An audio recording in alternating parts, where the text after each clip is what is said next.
You want answers? I'm as mad as hell, and I'm not going to take this anymore. You want answers? You have offended my family. I think I'm entitled. You want answers? I want the truth. And you have offended a Shaolin temple. You can't handle the truth. Surely you can't be serious. I am serious. And don't call me Shirley. Radical Rant. All right, folks, you know my adversary, my Lex Luthor, my Joker, Kevin Sabet. You know him in Project SAM, which stands for Smart Approaches to Marijuana.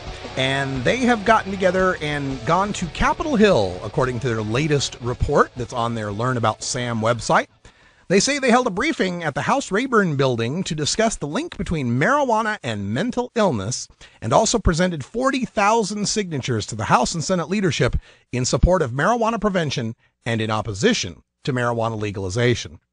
And I thought it would be interesting to just kind of take a look at some of the malarkey that they are spewing at our representatives, trying to get them to go against the will of the people, that clearly shows that we want medical marijuana and is increasingly showing that we want legalized marijuana, period. First of all, Patrick J. Kennedy, PJK4 Brain Health on Twitter, by the way. Patrick J. Kennedy, his thing's all about the mental illness side of things. So he said, quote, "Science has revealed more about the link between mental illness and marijuana use in the last 10 years, and it is important that the American people understand that as we make critical policy decisions in the coming years." End quote. The link between mental illness and marijuana use. You know what the link is between mental illness and marijuana use? Anytime Patrick Kennedy thinks about marijuana use, he goes mentally ill. That's the only link there is, people.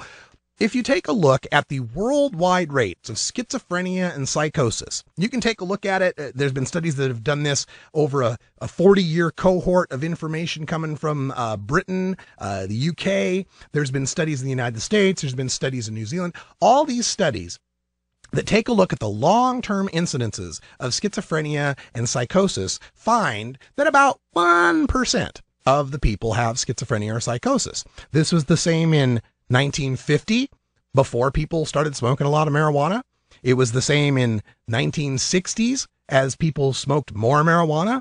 It was the same in the 1970s as we approached the greatest use of marijuana in this country. It was the same in the 1980s and 1990s as marijuana use decreased. And it's the same now in the 21st century. Marijuana use does not cause mental illness. There is no causal link between the two. Now, if somebody might be predisposed to mental illness, if they have that running in their family, there is some evidence to show that marijuana use may bring that on or exacerbate it, but it does not cause it.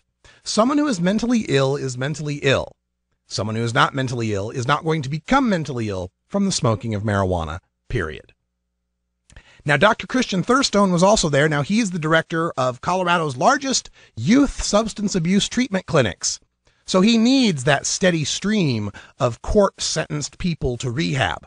We've covered these statistics before from the treatment episode data set that show for every one person who chooses to go into rehab for marijuana, there are 4 people who are forced to go into rehab for marijuana by the court systems.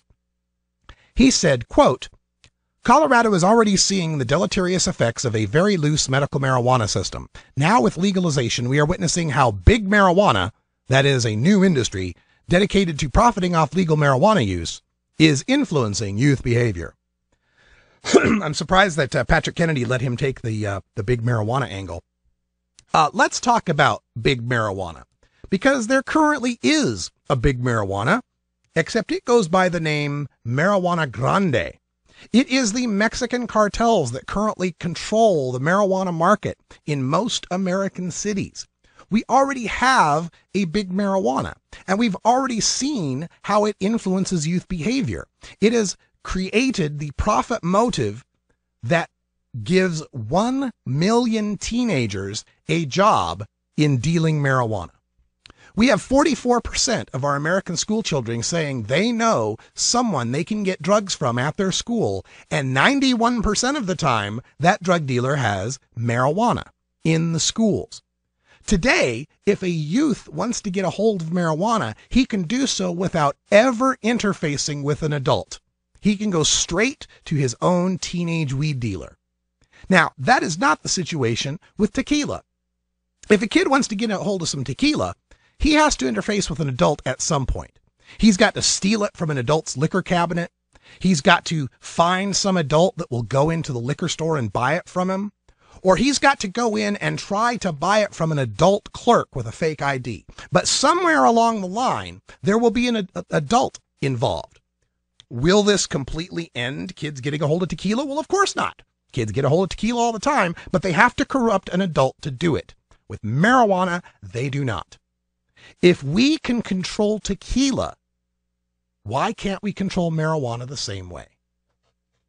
And of course, Dr. Kevin Sabet was there as well at the House Rayburn building, discussing how the science of marijuana should lead policymakers to take a more nuanced view of policy moving forward. He said, quote, "We are on a 100-mile-per-hour freight train heading right towards legalization, and yet we have not, as a country, had a reasonable discussion about the possible negative consequences of such a policy." Really, Kevin? Because we've been talking about it since 1970. There has been a policy discussion regarding marijuana legalization. It's just your side has refused to engage in it until we finally legalized in 2 states. We've been discussing this for quite a long time, Kevin. He continues, and hold on to your hats for this one. He says, quote, "Such consequences will hit the most vulnerable first, like young people, communities of color, and those predisposed to mental illness. Don't we at least owe it to ourselves to carefully weigh any gains of such a policy with the potential risks?" Kevin Sabet, did you just tell us that legalizing marijuana will be worse for black kids? Legalizing marijuana will put black kids, Latino kids in jeopardy more so than the current prohibition already does, where 85% of the people stopped and frisked in New York City for marijuana are black or Latino, where blacks have a 7 times greater and Latinos have a 4 times greater chance of being arrested, convicted, and imprisoned for marijuana crimes than their white marijuana using brethren, despite the fact white people and black people use marijuana at about the same rates and Latinos use it far less than white or black people. And you think legalizing it is going to be worse for black and Latino people? Really? Really? What planet are you living on?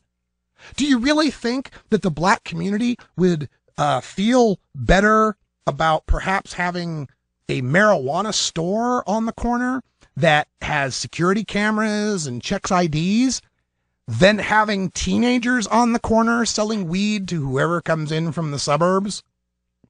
Don't you think the black community might appreciate having lawful, law-abiding, court and lawyer-using marijuana businesses that pay taxes and contribute to their communities than to have the current situation where people who deal marijuana illegally tend to shoot at each other?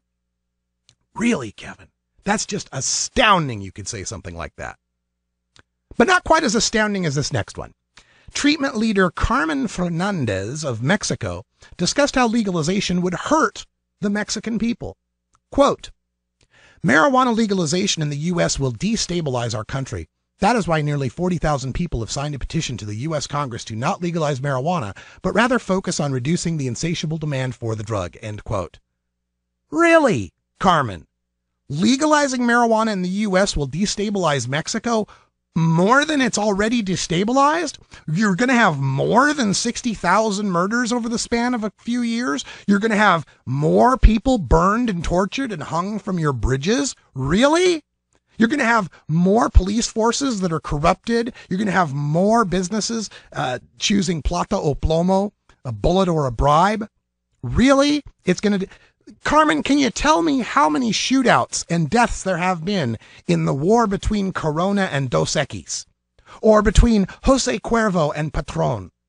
Oh yeah, they're not fighting in a war because their products are legal in Mexico and the United States, and they're run by law-abiding businesses that pay taxes and create jobs.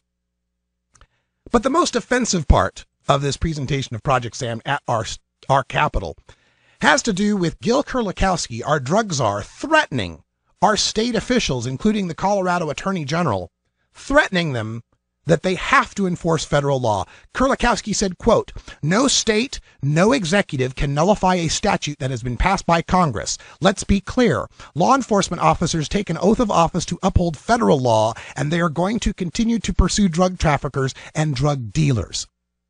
He is threatening the sovereign states of Colorado and Washington, despite the fact that Supreme Court case after Supreme Court case have already set the precedent that local officials, state attorneys general, county sheriffs, state police are not in the job, nor are they forced to have to enforce federal law.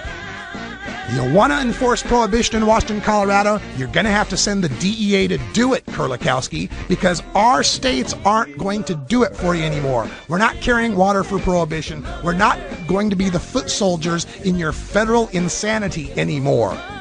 The people are behind us, majorities now, even majorities within older people and Republicans and independents believe this has to end. We'll talk more about this in hour 2. Toker Talk Radio. You can call in at 971-533-7111. For Brian the Red, I'm Radical Russ. Thanks for joining us, and until next time, take care of each other, Tokers. This is the Russ Belville Show. The Russ Belville Show is blogging and podcasting daily at radicalruss.com. You take a seed, you plant it, you grow it, you dry it, you roll it, you smoke it. You take a seed, you plant it, you grow it, you dry it, you roll it, you smoke it.